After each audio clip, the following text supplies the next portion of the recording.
Amen po ba? Ayan, meron kanina yung mga first time, pwede po bang tumayo? Yung mga first time, mga first timer? May dumating kasi kanina, huli na. Ayan. At ayan, welcome po sa The Hub of Christ Parañaque. Palakpakan po natin. At ganun din po sa kay to be pastor. Galing po siya ng Qatar. Silang mag-asawa. Bata pa po kayo. Yeah, welcome po dito sa The Hub of Christ Parañaque. And also sa aking pastor na isa-isa na si Pastora Bilyones. Yan ang pastora na bilyon-bilyon. At ganun din po si Pastor sa likod. Well, Jesus is? Pastor Jesus. Okay. Welcome po sa The Hub of Christ Parañaque po, Pastor. Ayan, bago po ang lahat, tayo po ay tumayo, tayo manalangin. Ipikit natin ang ating mata, yuko natin ang ating ulo. Amang banal, maraming salamat po, Lord, sa umagang ito. Kami po ay nagpapasalamat, nagpupuri sa iyo, Panginoon. Samahan mo kami, Panginoon Yesus, sa umagang ito, bigyan mo kami ng katalinuhan, kaunawaan at kaalaman upang maunawaan namin ang iyong salita. Samahan mo ang iyong lingkod, Panginoon, na magbabahagi ng iyong salita. At ganun din, Lord, sa aming pastor na nasa mission ngayon sa Qatar, Panginoon, na maibahagi nila ang mabuting balita doon sa ibang ibayo. Marami pong salamat, Lord. Inuulit ko po, samahan mo po kami sa araw na to. In Jesus' name we pray. Amen and amen. Yan. Upo na po tayong lahat. Masunurin naman kayo. Bago po ang lahat ay yung last na topic natin is harvest is in your field. Meron po siyang continuation. Ito na po yung ebidensya, ang key evidence of the fruit of your harvest. Tama ba yun, darling? Tinagdagan niya eh. Ito yung susi na katibayan na ang bunga mo sa iyong ani. Sa Tagalog, di ba? Tama pa ba yung Tagalog ko sa English? Susi, key eh. Amen po ba? Pero bago po lahat na ako'y mag-share ng gospel ay kailangan tawagin ko muna yung aking may bahay kasi hindi ito titibay, walang proven eh. O kaya walang katibayan na walang evidence na po siya'y magbabahagi din ng salita ng Panginoon sa kanyang field in harvest.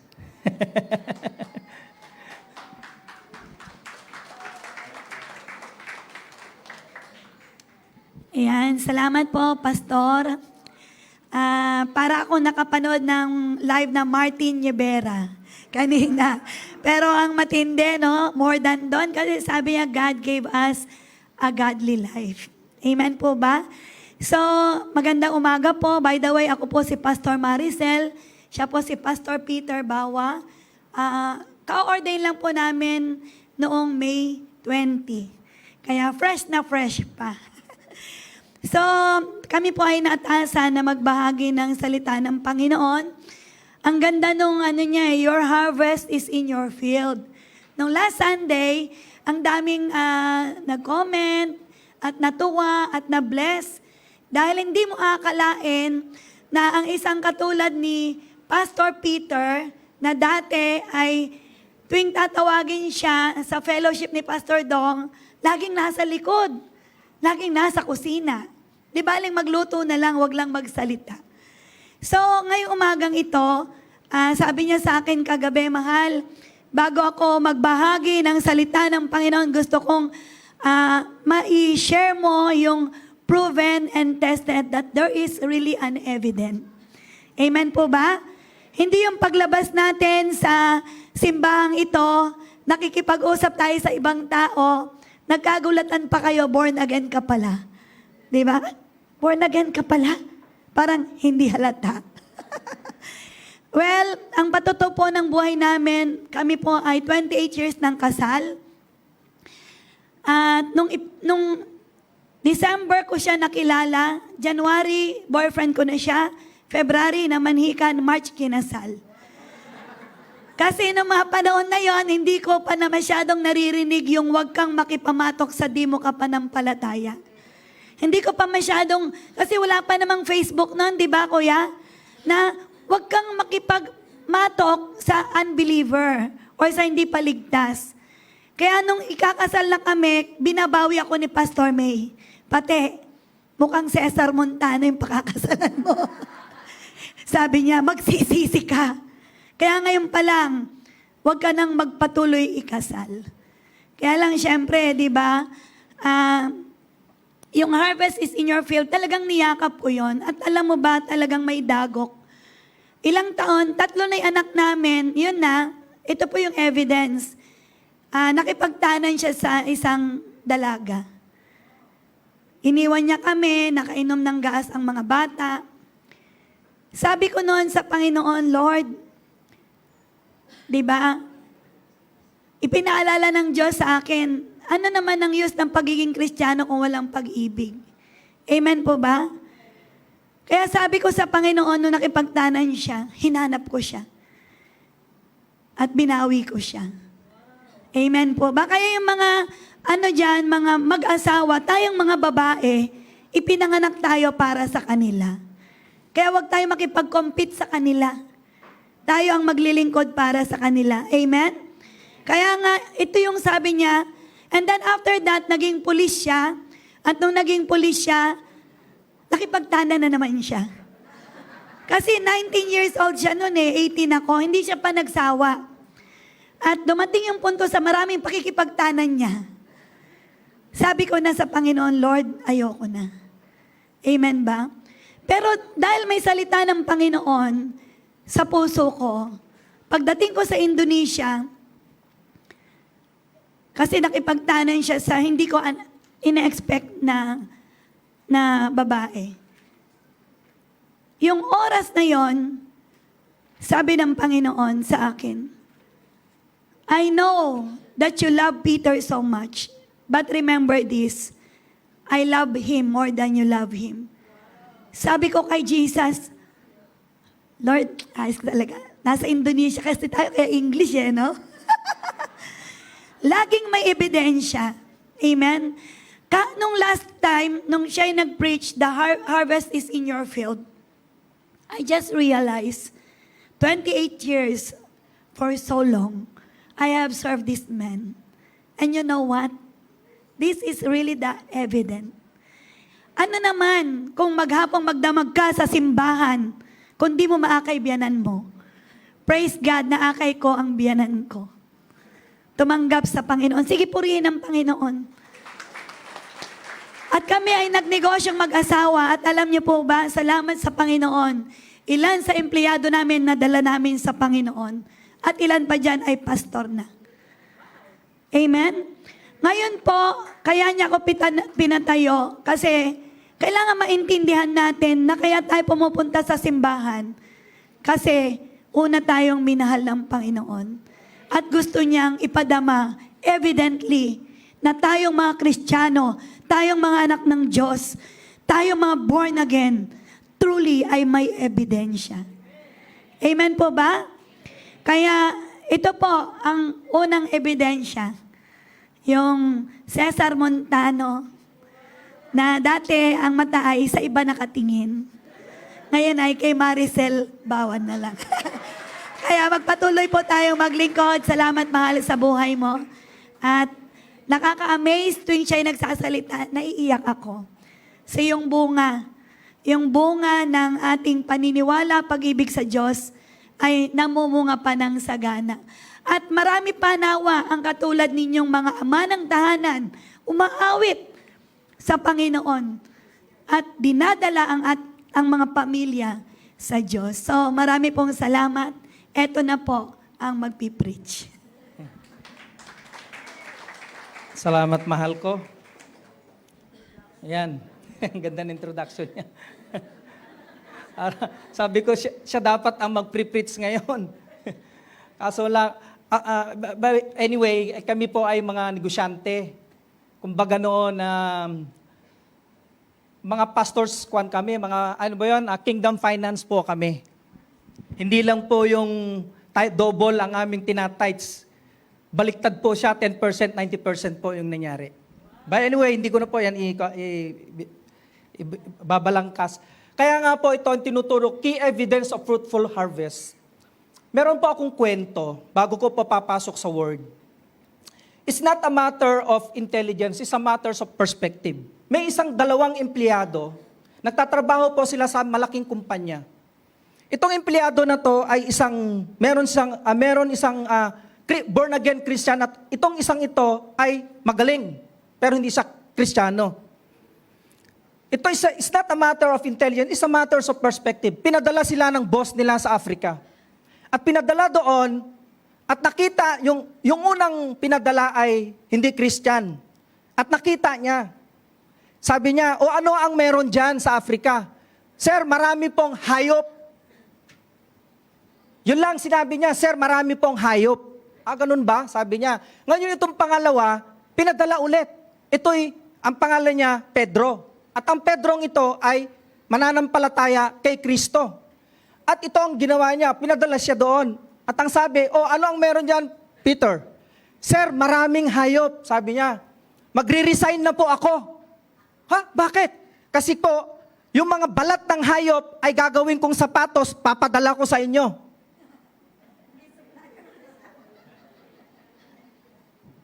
Marami pong tao ngayon, magagaling.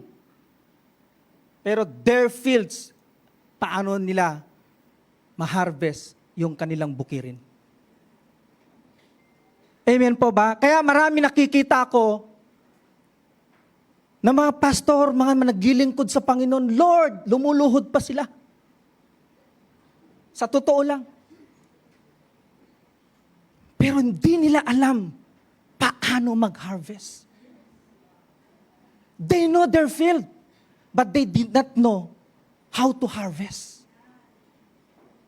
Tama pa ba yung English ko? Baka magkamali ako. Alam nila ang kanilang mga bukirin, alam nila ang kanilang paklang o larangan. Pero hindi nila alam how to harvest that larangan. Amen po ba?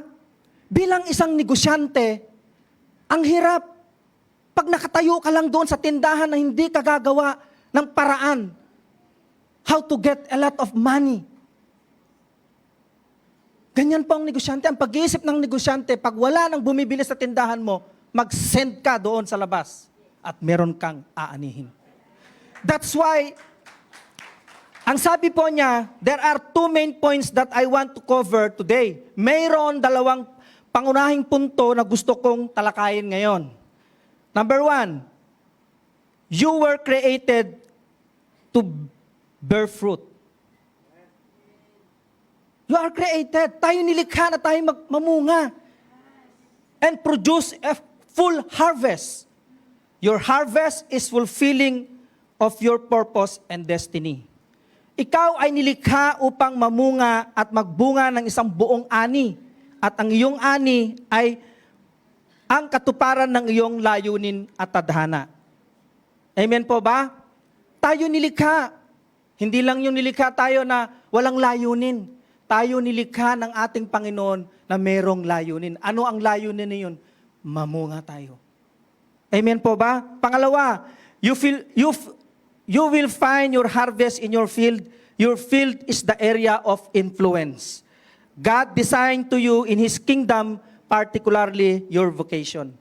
Marami po kasing nagsasabi, vocation, ang iniisip lang nila, bakasyon. No, not like that. If you are in the kingdom of God, you assign, ma-impluensyahan mo yung mga tao. Ang ibig sabihin ng vocation is, may hanap buhay. Meron kang gagawin. That is a vocation. Not yung vocation, wala ka nang gagawin, magsaya-saya ka doon. Marami pong ganyan eh. Kaya hindi nila alam ang kanilang harvest. Amen po ba? Amen? Okay lang ba kayo? Parang nagagalit si pastor. Kasi parang ang salita rito, parang pag hindi ko siya nailatag ng gusto, parang ang lumakwan naman ni pastor. Parang hindi naman siya pastor. Amen po ba? Amen?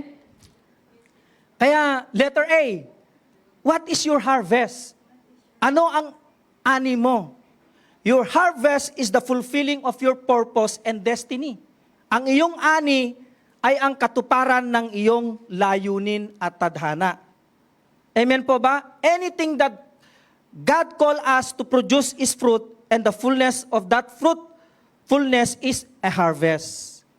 Kaya sabi niya, anumang bagay na tinatawag tayo ng Diyos na magbunga ay bunga, at ang kapunuan ng mabunga ay iyon ay isang ani.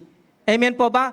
That's why the Bible says in Colossians chapter 1 verse 9 to 11, ang sabi niya, and so from the day we heard, we have not ceased to pray for you, asking that you may be filled with the knowledge of His will in all spiritual wisdom.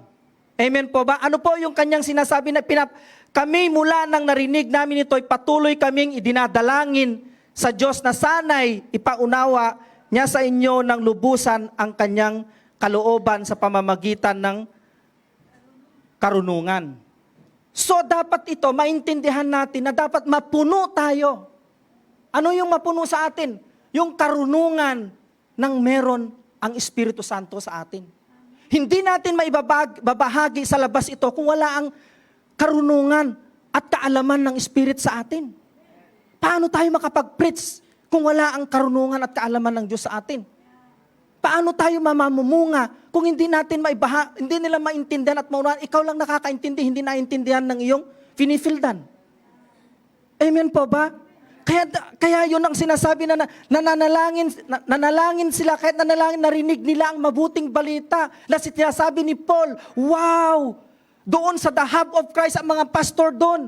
Kaya lalo ko silang ipapanalangin, lalo ko silang idadalangin sa ating Panginoon upang lalo nilang maintindihan at maunawaan ano ba yung meron kaalaman at kalooban ng Diyos para sa kanila.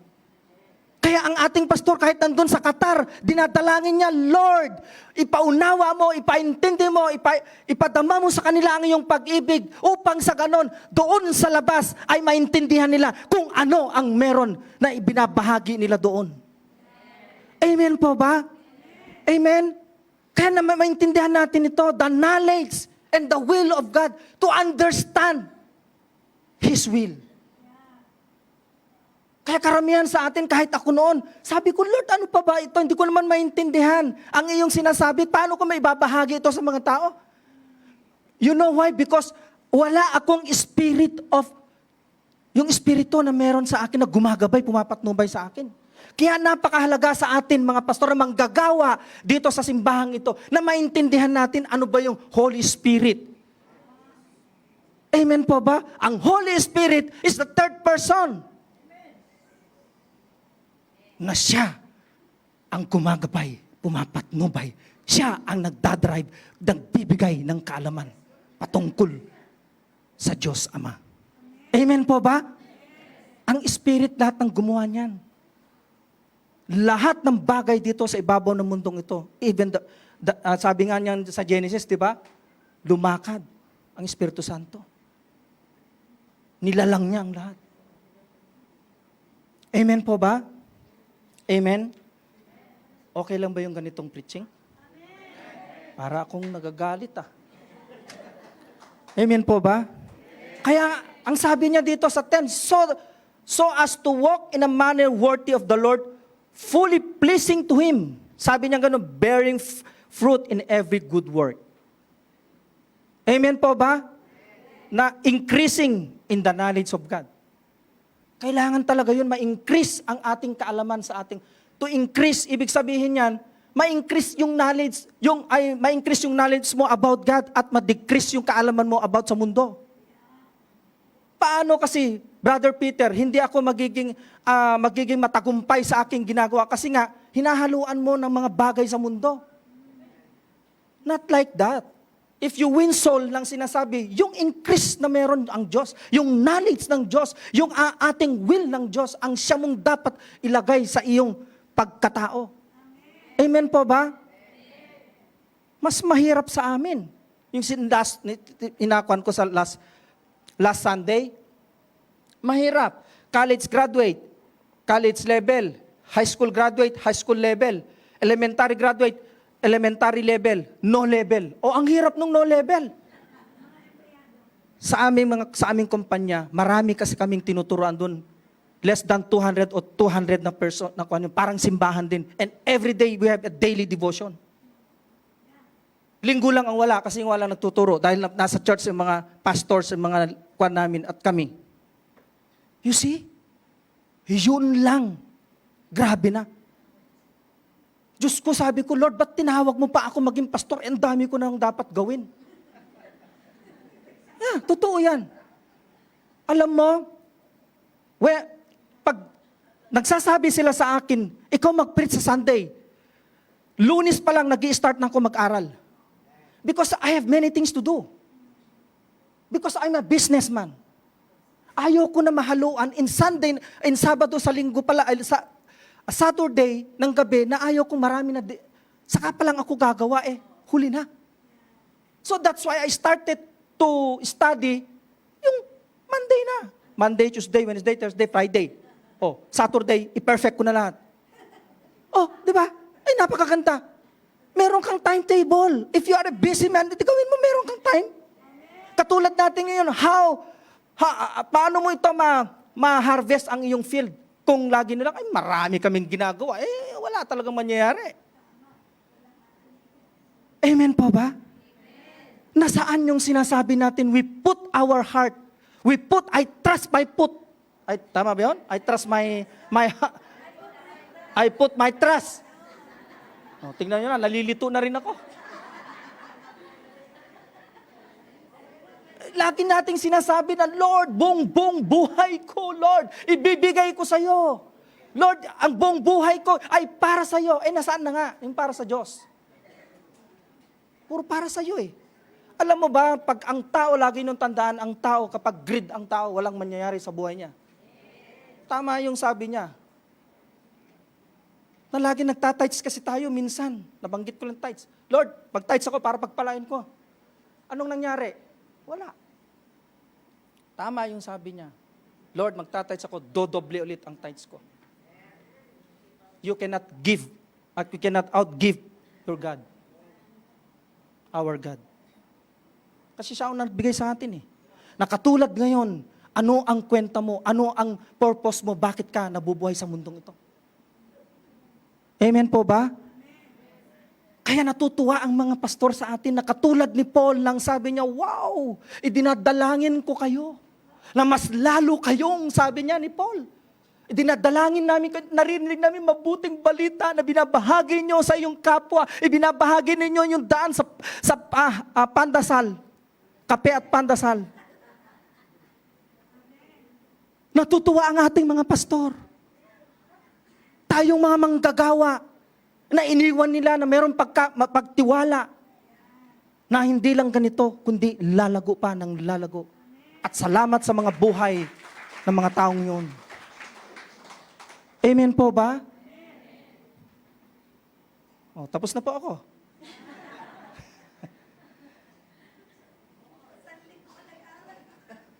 More pa? More? Okay. Ang hirap.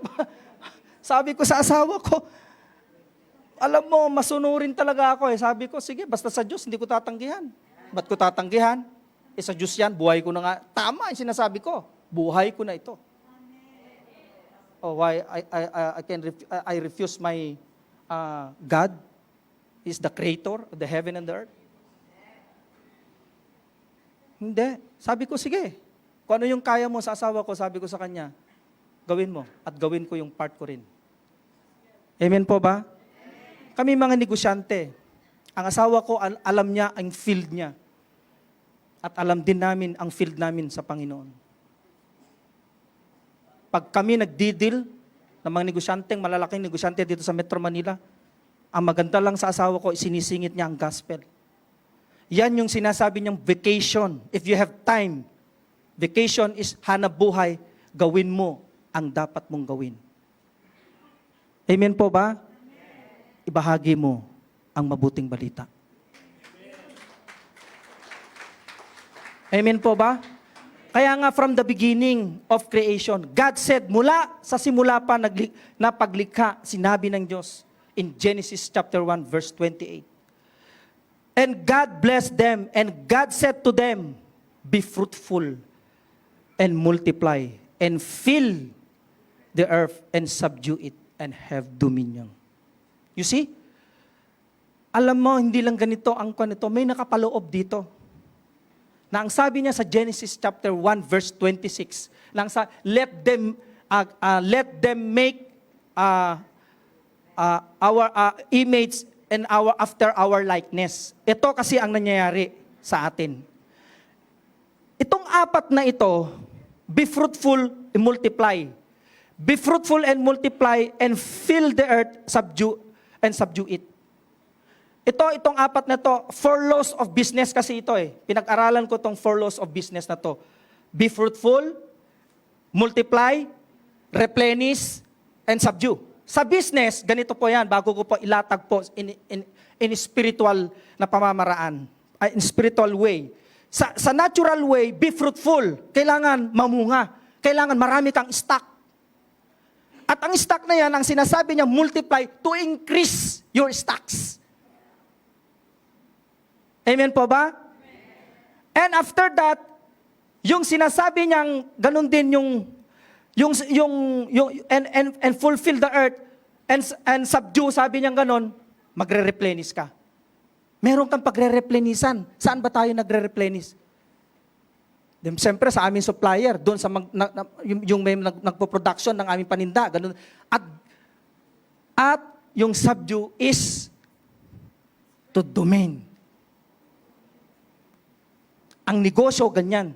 Tingnan nyo sa SM. Siya na sobrang bunga niya. Nagmumultiply ang kanyang negosyo. Dahil meron na silang production. At na-domain niya ang buong area. Na-domain niya ang buong area. Na-subdue niya. At you have dominion, sabi niya, makapangyarihan na sila. You see? Lahat ng kanyang negosyo, katulad ni All Homes, lahat ng gandun na sa amin, meron na. Na-domina nila. Na katulad ng Kristiyano ngayon, ano ba ang fruitful natin? Ang sabi ng Bible, be fruitful. Ito, papaliwanag ko nito, be fruitful. Be fruitful and multiply. Punuin ninyo ang mundo. Ang pagkaintindi ko sa mundo, sinasabi ng Bible, na ang sabi niya, punuin nyo ng wangis ko aking kalarawan. Amen po ba? Wangis. Ibig niya sabihin, i-spread ninyo. I-spread ninyo ang wangis at larawan ko sa mundo. At ito'y mag-i-increase na ang sabi niya, at ito'y magre-replenish. Ang replenish, may mga apo ka, meron kang mga anak at apo. Yan yung replenish na sila ang tawag nito, yung ikaw na pastor, ay yun din ang ibabahagi mo, yun din ang magre-replika sa iyo. At upang sa ganun, ang mundo ay ating madomain sa wangis at larawan ng ating Panginoon si Kristo. Kaya nga po, isingit ko lang po ito in Malakay chapter 2 verse 15. Kaya ito sa mag-asawa. Na ang sabi niya, di ba pinagkaisa ko kayo, ay pinagsama ko kayo sa katawan at ang espiritu? Ano ang layunin ng Diyos? Tayong mag-asawa dito, lalo na yung mga magulang, tatay at nanay. Yung iba kasi pinagsama lang sa katawan Wala ang espiritu ng ating Panginoon.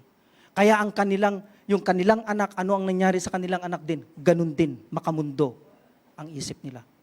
Nang sabi ng Bible, pinagsama ko kayo sa katawan at espiritu, ang layunin ng Diyos ay magkaroon kayo ng anak na tunay na maka-Diyos.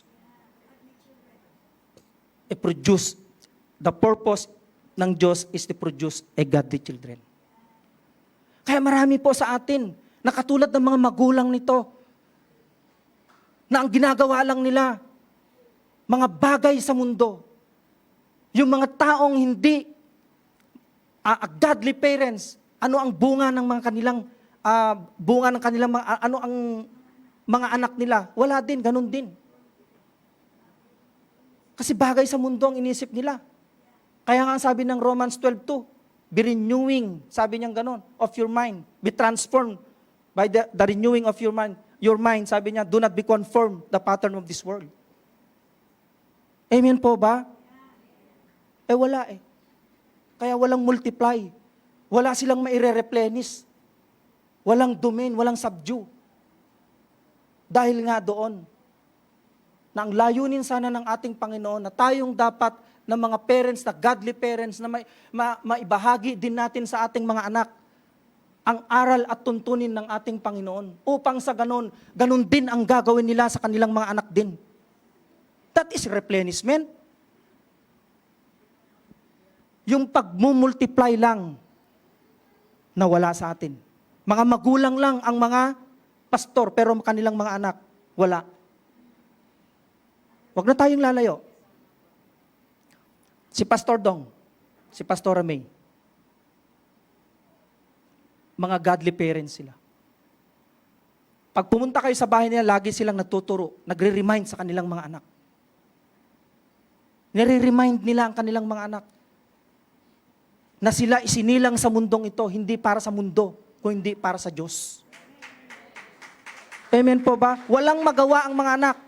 Ay, mga magulang na godly, pag meron disiplina,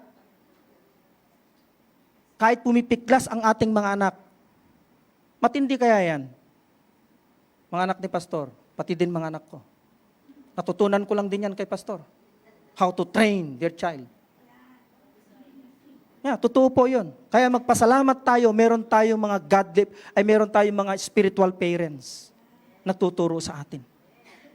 Hindi ako magiging ganito kung walang nagtuturo sa akin. Especially sa aking my wife, sa aking asawa, na siya talaga yung nag-train talaga sa akin. Hindi ko nga may paliwanag ang isang verse nga ng Bible eh. Sabi ko pa nga kay Pastor, paano mo may papaliwanag? Napakarami mo namang, isang verse lang is 100 na verse naman na yung sinabi mo. Paano mo yun pinagdudugtong? Siyempre wala pa akong kaalaman at patungkol sa Diyos. Kaya yung sinabi ni Paul kanina, natutuwa siya oh. Hindi mo ba alam, sabi ni Pastor, natutuwa si Pastor sa akin. Sa ginagawa ko dahil sa Diyos na pinagsasambahan ko, ay binigyan niya ako ng kaalaman at katalinuhan. Upang maintindihan ng mga tao ang aking binabahagi sa inyo. Amen po ba? Walang puknat. At alam mo ba, every time na ako nagbabasa ng Bible, grabe yung Espiritu Santo sa akin. Nawala yung akin, Lord, tanggalin mo yung mga immoralidad sa aking isipan. Sapagkat ang Espiritu mo, ang gusto ng Espiritu ay mga moral na mga bagay. You see that? Meron ba tayong mga ganyan na pag-iisip? Meron man tayo mga problema, mga kapatid ko kay Kristo. Huwag natin ipasok, huwag nating dayain ang ating isip dahil sa mga bagay na walang kabuluhan. Huwag nating ipasok dito sa ating puso. Nang sabi ko, Lord, ikaw ang mag-drive. Espiritu Santo, ikaw mag-drive sa buhay ko. Kasi wala naman ako magagawa kung wala ka sa akin. You see? Be fruitful. Upang mamunga sila. Mamunga tayo, na tayo mga husband and wife, na ang bunga natin, yung anak natin, ay maikalat sa mundong ito to spread the good news. Upang sa ganon, madomina natin ang mundo. Teach one, meron ako nabasa, binigay ni Pastora Billones. Teach one and teach everybody ata yun, sabi niya. In 1 year, isa lang ang maakay mo. In 2 years, 2. In 3 years, 4. Yung sinabi ko sa inyo, in 30 years, maakay mo ang buong mundo, 8 billion na tao. You see? Yan yung sinasabi ng Bible, to domain, to subdue. Domination, talagang mahirap yan pag hindi mo yan nalalaman sa kaalaman ng ating Panginoon. Amen po ba? Amen? Kaya tayong mga magulang na dapat tayo mismo, yung ating field ay ating pamilya. Upang sa ganon, meron man tayong gagawin na ma-increase sila. Ma-increase sila sa kaalaman at kalooban ng ating amang nasa langit. Amen po ba? Mahirap man pero lagi nandyan tayo nagre-remind. Habang tayong mga magulang na nagsasabi sa ating mga anak, na lagi nating sinasabi sa kanila, anak, ito ang dapat mong gawin. Yung aral at tuntunin ng ating Panginoon, Hesus Kristo. Amen po ba? Amen. Alam mo, kaya ang aking mga anak, kahit na meron mga pasaway, nire-remind ko lagi sila kasi pastor nila ako sa aming bahay. Hindi lang nila ako magulang, hindi lang nila ako tatay, kundi pastor kaming mag-asawa sa kanila. Kahit na meron kami mga manugang, mga apo, ganun din tinuturo namin sa kanila. Alam mo, natutuwa ako dun sa pangalawa kong anak. Si Jeremiah, sabi niya, sabi niya sa akin, kung hindi ko po kayo susundin, sabi niya, kung hindi ko po kayo igagalang, irespeto, ano kaya makikita ng aking anak, lumalaki na sila? Ipag-pray mo kami, pa, kasi ikaw ang aming pastor, ikaw ang spiritual father ko. Di ba napakasarap sa kalooban ng ama, ng magulang na ganun maririnig niya sa kanyang mga anak. Sapagkat tama ang Bible, na kailangan nito maging mabunga kayo. Ang bunga na yan ay ibahagi yung wangis na maging kawangis at larawan ng ating Panginoon Jesucristo. Na maging Christ-likeness sila. Yung liwanag na yan, at ang liwanag na yan ay siyang magpapatagumpay sa bawat isa sa atin. Amen po ba? Amen. At ganun din ang sabi ng Panginoon Jesus, inulit niya. Jesus repeated the creation mandate. Sabi niya, inulit ni Jesus ang mandato ng paglikha. Lang sabi niya sa John chapter 15 verse 8, By this my Father is glorified that you bear much fruit and so prove to be my disciple. You see? Na makita na talagang totoo kayong sumasagana, totoo kayong nagbubunga. Kayo'y totoo kong mga disipulo. Kayo'y totoo kayong mga alagad. Kayo'y totoo ko kayong tagapagpahayag ng mabuting balita. Amen po ba? Kaya kahit nasa ibang bansa ka, kahit nasa malayo ka, kung wala katulad niyan, kung wala kang intimacy sa iyong pamilya, walang relationship, kung hindi ka connected sa iyong pamilya kahit nasa malayo ka. Kaya maraming tao, lang mga tao naghiwalay, wala kasing intimacy to each other. Hindi sila connected. Kaya yung relationship, napingas na ganun, nawala na ang pag-ibig. Nagiging broke na dahil sa pag-abroad. Amen po ba? Maraming ganyan po sa amin, nag-abroad, nag-asawa ng iba kasi nga napakahirap ng pag-asawa nila.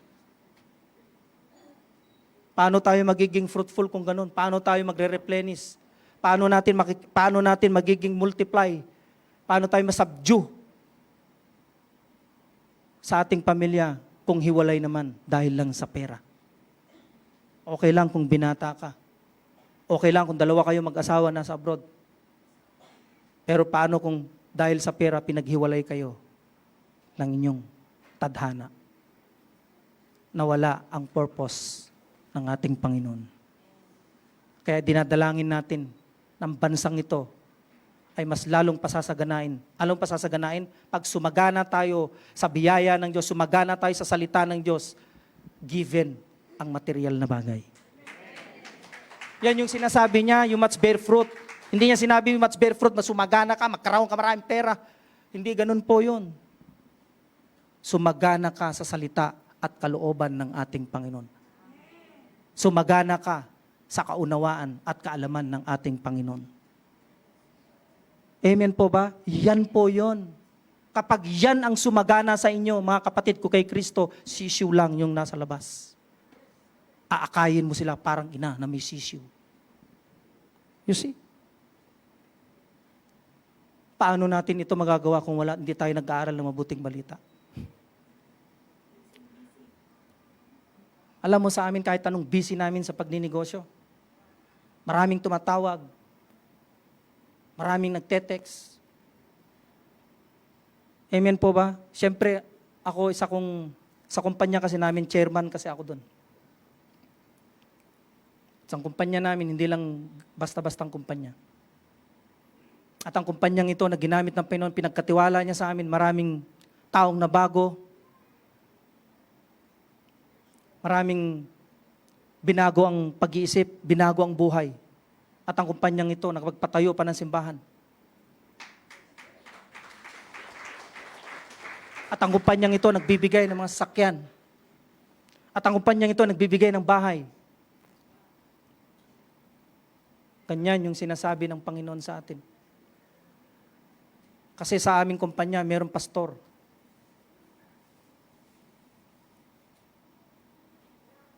Mga kapatid ko kay Kristo, huwag tayong maging busy sa mga mundo. Sapagkat ang mundo, ipapahamak ka niya. Sapagkat ang mundo, bibigyan ka niya ng ibibigay sa iyo. Iwawala ka niya sa salita ng ating Panginoon. Ilalayo ka niya dun. Kaya mag-focus ka, gawin mong busy ang sarili mo sa pag-aaral ng mabuting balita. Huwag mong sabihin busy ka. Amen po ba? Hindi ko na po ilalatag yung aking pagka-busy kasi naintindihan naman ninyo siguro kaming mga negosyante, di mas lalo kaming busy. Sabihin mo sa sarili mo, paano kaya ako? Amen po ba? Kaya wag po tayo nagre-reklamo. Amen po, sumunod na lang po tayo na katulad ngayon. Last Sunday, ako nag-preach. Ngayon Sunday, ako nag-preach. Wala po akong reklamo. Isabela going to Manila. It's very far away from Manila. Pero sinunod ko lang. At dahil sa aking pagsunod, nagdagdagan ang unawa ko at kaalaman ko patungkol sa ating Panginoon Hesukristo. Amen po ba? Kasi kung hindi, wala akong ituturo sa inyo ngayon dito. Pare-pares po tayo na ganun. Amen. Kaya nga po, sabi niya, sabi niya sa 16, you did not choose me, but I choose you, appointed you, that you should go and bear fruit, and that your fruit should abide, so that whatever you ask the Father in my name, He may give it to you. You see? Hindi natin pinili ang Diyos, hindi natin pinili, Siya ang pumili sa atin. Kapag ang Diyos pumili sa'yo, tatanggi ka pa ba? Huwag mong gayahin si Jonas. Tumanggi, anong nangyari sa kanya? May kapahamakan.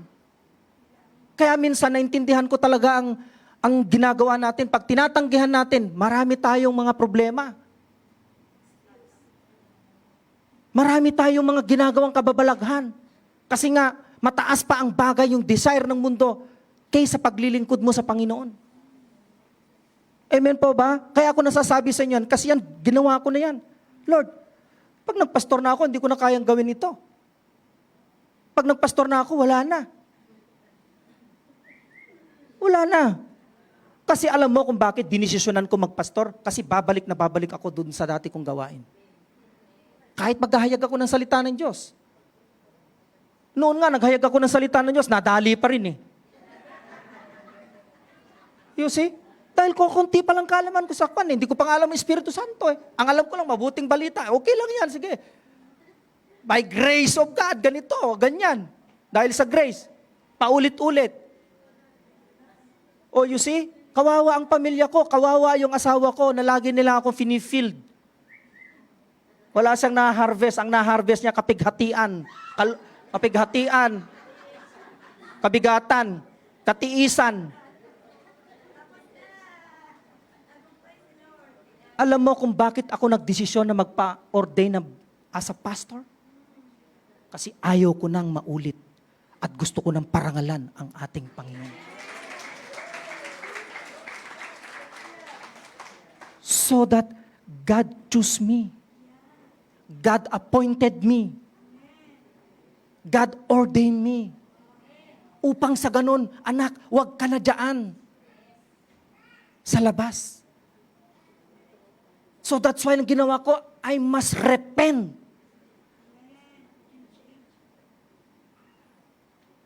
Binago ko ang lifestyle ko. Binago ko yung environment ko. Binago ko everything. Sabi nung aking mga kwan, ang yabang naman na nun, porke lang kwan ganito, hindi lang nila alam na ayaw ko sa ginagawa nila. Kinakausap ko sila. Ini-invite nila ako. Oh, kwan tayo, yung mga dati. Pero ayaw ko na. Dahil na-inlove ulit ako sa Panginoon.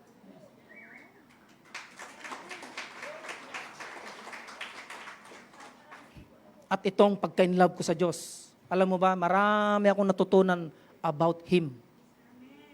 Marami akong natutunan sa dugo. Bakit dugo ang naglilinis at yung kasalanan natin ay ating pinatawad. Patungkol sa ating Panginoon Jesucristo. You see? At number 1 na finild ko sa aking buhay ay ang aking anak. Ang aking asawa, aking mga anak. Dahil ako'y tatay nila, may pagkakataon ako dahil ako'y hindi na gumagawa ng masama.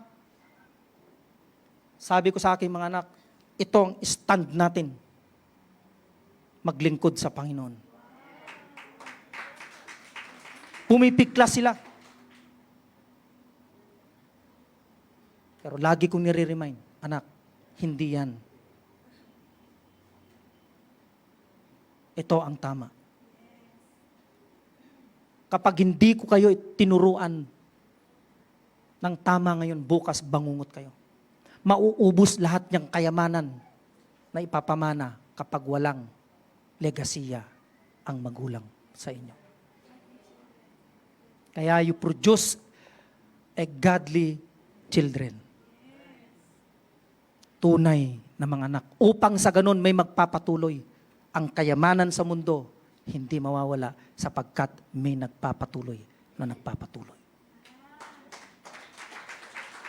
Business sa church, business ito, parang ganun. Mag-akay ng tao. Kapag huminto ka, walang production. Walang fruitful. Ganun din sa business.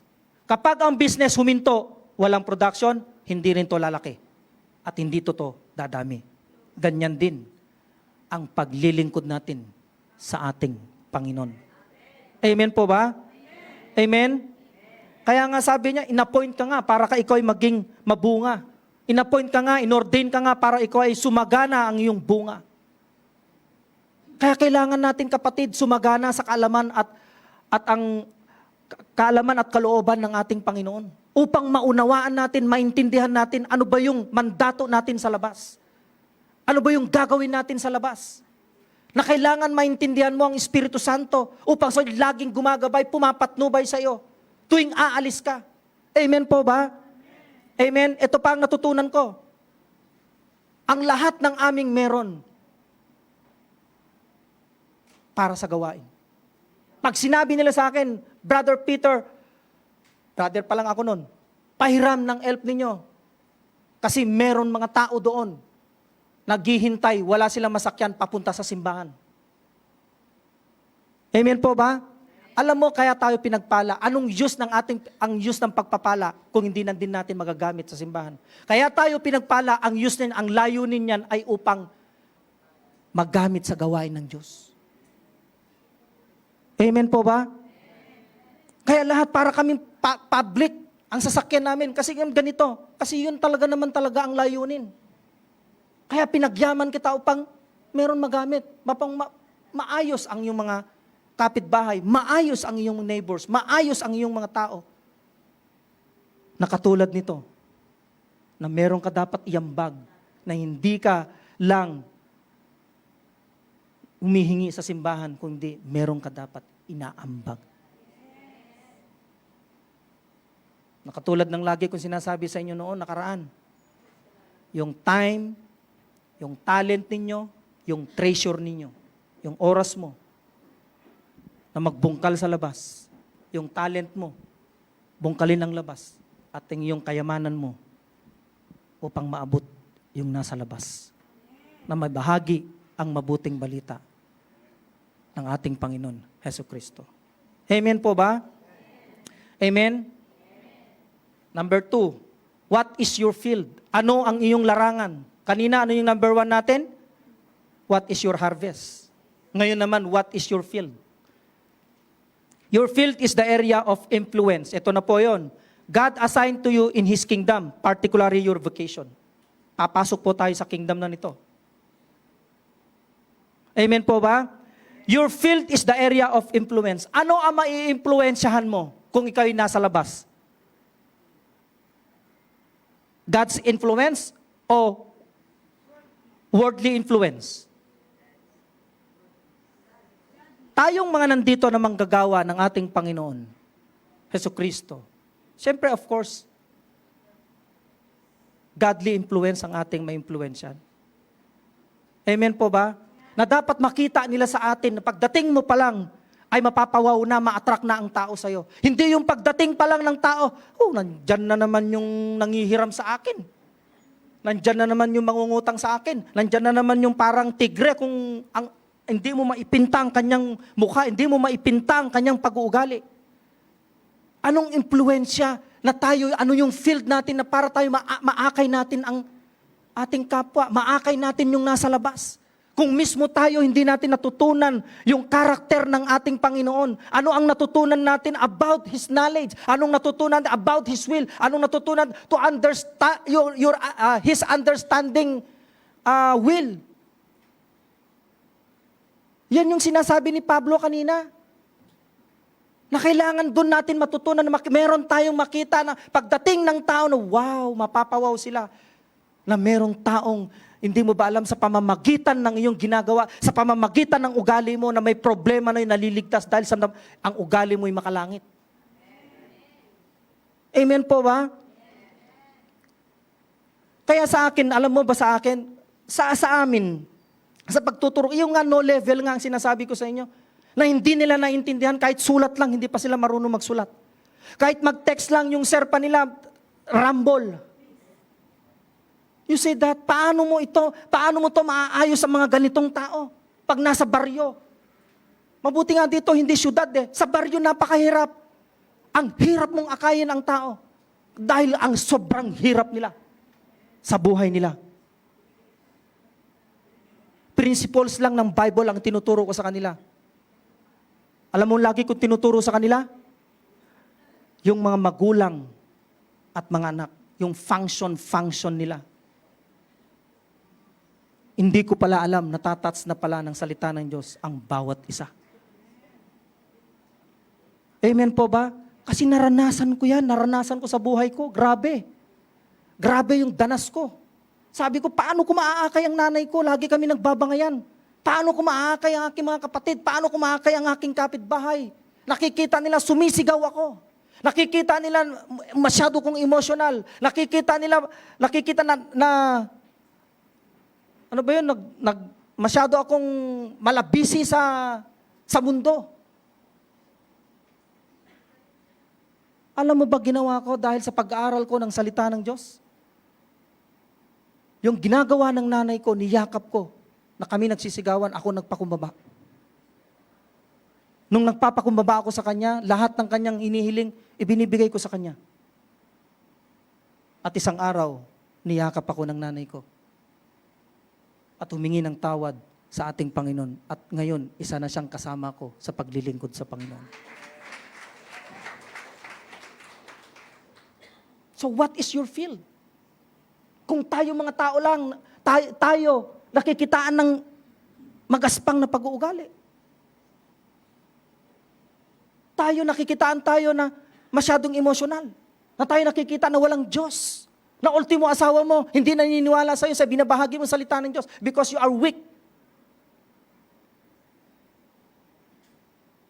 You know why? Parang wala kang Diyos, you are weak. Sa aking pamilya ko na lang lagi ito. Kasi ito natutunan ko sa mabuting balita. Hindi ko pinakita man, kailanman, kahit may problema, na ako'y mahina.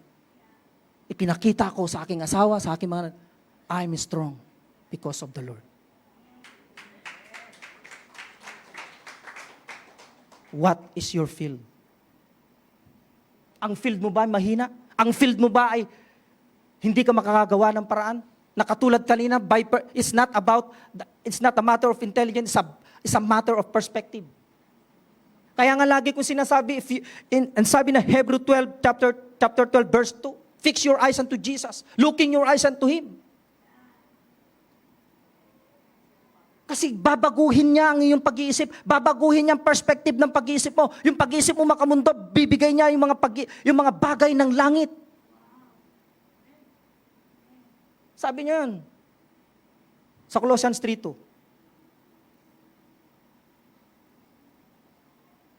Na meron tayo na ugaling makalangit,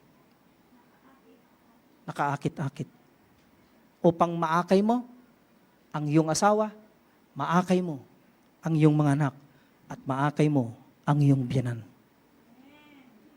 Amen po ba? Kaya nga last time, ang hirap akayin ang pamilya, sa totoo lang. It's very hard. Kahit i-invite mo sila. Alam mo, sa akin, meron akong isang kapatid. Tunay ko pa naman na kapatid. Dugo lahat. Samantala yung mga kapatid ko na 2 panganay sa kumpanya namin nandun. Samantala siya, tunay talagang kapatid ko. Magsisimba lang siya pag mayroong pera. Magsisimba lang, pag may sakit siya, inilalabas sa ospital, saka pag dumating ang linggo, magsisimba lang siya. Yeah, ang kapatid ko, ganun. Pero hindi ako tumigil. Nakakabahagi ng mabuting balita. Dinala ko sa simbahan, ayaw pa rin maniwala. Nakita niya ang buhay ko na naglilingkod sa Panginoon, ayaw pa rin maniwala. Binigyan ko ng pera, doon naniwala. Nung wala ng pera, hindi naniwala. Nung binigyan ko ng negosyo, naniwala. At nung nawala ang negosyo, lalong nawala. Ganyan po karamihan ng tao. Huwag na po tayong lalayo. Nakatulad na manggagawa tayo ngayon dito. Na hinalin tulad ko na pinili tayo ng ating Panginoon. Hindi tayo ang pumili sa Diyos, kundi siya ang pumili sa atin. Na huwag nating tularan ang mga pag-iisip ng mga mundo na yun. And the Bible says in Philippians chapter 2 verse 5, you have, sabi niya, this attitude, which is also Christ Jesus. You have this, sabi niya ganun, magkaroon kayo ng kaisipan ng katulad ng kaisipan ni Kristo. You see? Kasi pag nagkaroon tayo ng katulad ng kaisipan ni Kristo, makakagawa tayo ng maganda sa atin. Makakapag-field tayo at makaka-harvest tayo ng mga tao. Amen po ba? Amen? Naintindihan po natin? Kasi pag hindi po natin naintindihan to, babalik po tayo dun sa number 1. Kaya kailangan maintindihan natin. Kaya nga po siya, key evidence of fruitful harvest. Na meron dapat, ito yung susi na katibayan na meron tayong ani. Na yung ani natin, yan ang tibay natin. Amen po ba? Katulad ng asawa ni Brother Manny. May tibay na siya, may ebidensya na siya. Naakay niya si Brother Manny. Amen po ba? Oh, saan ka pa? Eh di doon ka na. Amen po ba? Kaya ang pamilya talaga, pagdating sa pamilya, napakahirap mo talaga itong sundutin talaga sa Panginoon. Tamang-tama po yan. Alam mo, kung hindi lang ako, nagpakatino talaga sa Panginoon, meron talagang hindi din matino sa Diyos eh. Hindi, totoo lang. Ako nagpakatino talaga ako sa Diyos. Nung nagpakatino ako, tumino ang isip ko sa Diyos, naakay ko talaga sila. Ang hirap mong akayin, kapatid ko sa pangalawang asawa ng tatay ko, makamundo yun, mag-NPA na. Ang hirap akayin. Panganay yun. Yung panganay din doon sa isa, doon sa bundok ng tatay ko ng tralala, may anak sa doon na panganay, nasa kumpanya. Ang hirap mo din akayin. Diyos ko, sabi ko, anong ninyo? Nakita nyo na nga buhay ko.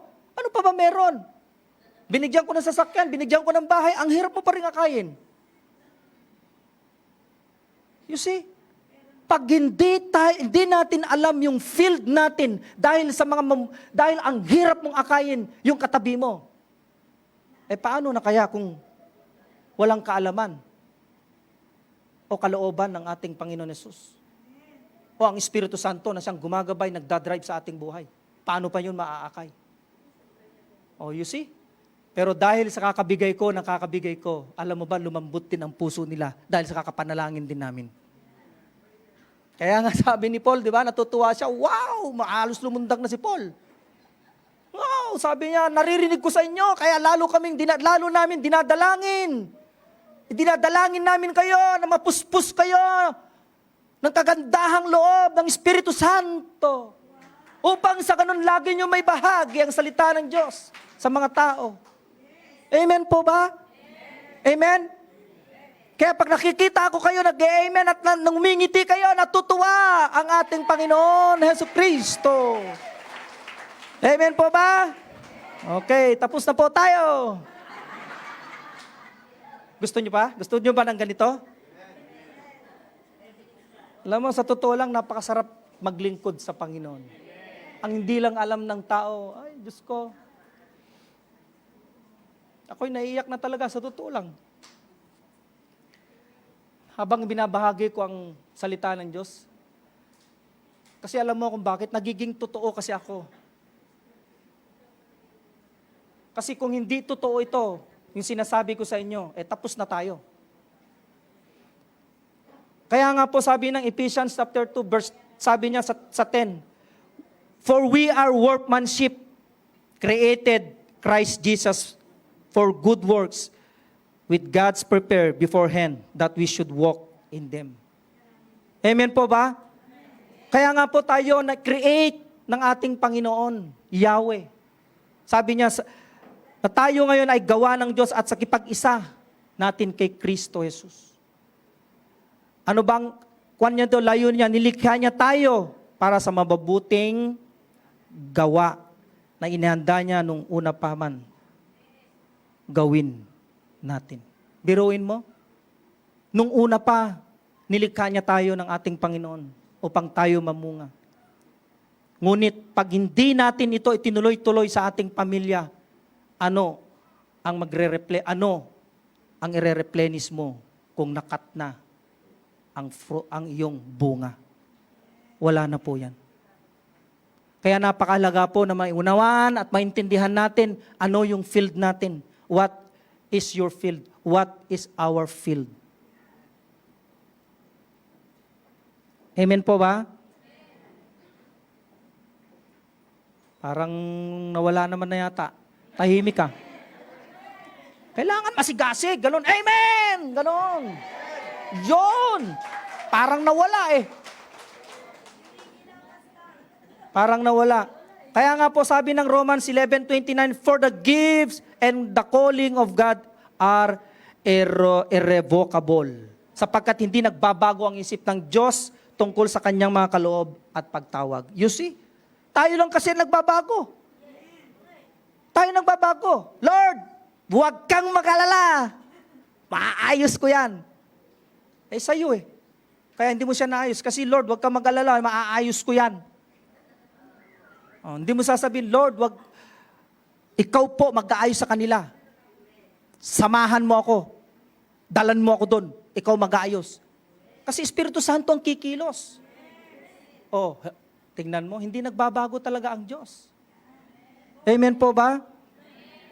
Kaya magpatuloy tayo. Huwag tayo yung palamalamya. Alam mo ba ang mga lingkod ng Diyos, dapat to malakas. Para kang nakikipaggera. Lagi kang matibay. Lagi kang masigasig. Amen po ba? Malakas ka lagi. Hindi yung papunta ka, ganito, lamya ako. Pastor, pasensya na, may masama pakiramdam ko.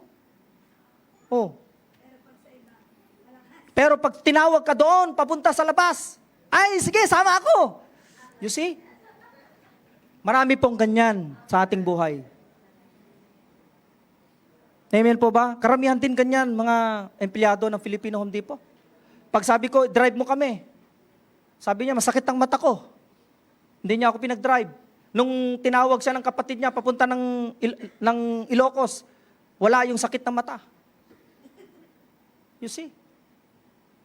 Paano mo ang mga tao ma-drive yung mga taong ganito? Paano mo sila maayos ang kanilang mga pag-iisip? Paano mo ma-fit ang kanilang mga pamumuhay? Paano mo ma-fit ang kanilang mga ugali o ma-fit ang kanilang sarili? Alam mo kung ano? Ikaw ang mag-fit ng sarili mo. Ikaw ang mag-adjust sa sarili mo. Sabi ko nga sabi ko, sa sarili ko, pag hindi ako nagbago, hindi magbabago ang asawa ko at ang aking mga anak. Hindi ko pwedeng sabihin, anak, kayo muna magbago, bago ako. Never po mangyayari yun. Never din ang field doon, walang harvest doon. Alam mo kung bakit ko na-harvest ang aking asawa at aking mga anak? Ako muna ang nagbago.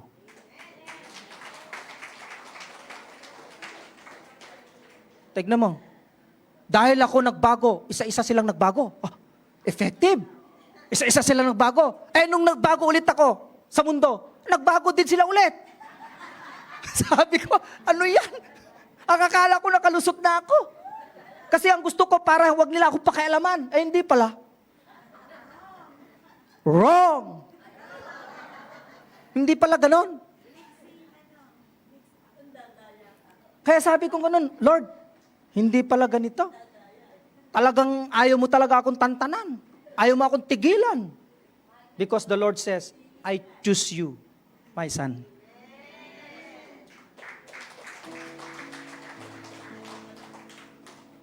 Amen po ba? Kaya hindi na ako nakatakbo tulad ni Jonah. Nagdesisyon. Dinesisyonan ko po ito upang maayos. At hindi lang sa benepisyo ng aking asawa at aking mga anak, kundi sa sarili ko. Alam mo ba bakit? Natuto ako magpakumbaba, natuto akong manalangin, natuto akong mapagmahal, ng totoong pagmamahal na galing kay Kristo. Natuto akong niyakap ang aking mga anak. Yung disiplina ng ating Panginoon, hindi yung disiplina ko.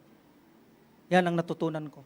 At natuto akong nakita ang mga tao. Naawa ako sa kanila. Nakatulad ng Panginoon Yesus, naawa sa mga tao. Na walang nagtuturo, walang nagbabahagi ng salita ng ating Panginoon. Amen po ba? At dito na sa 2, dito na po ako magtatapos.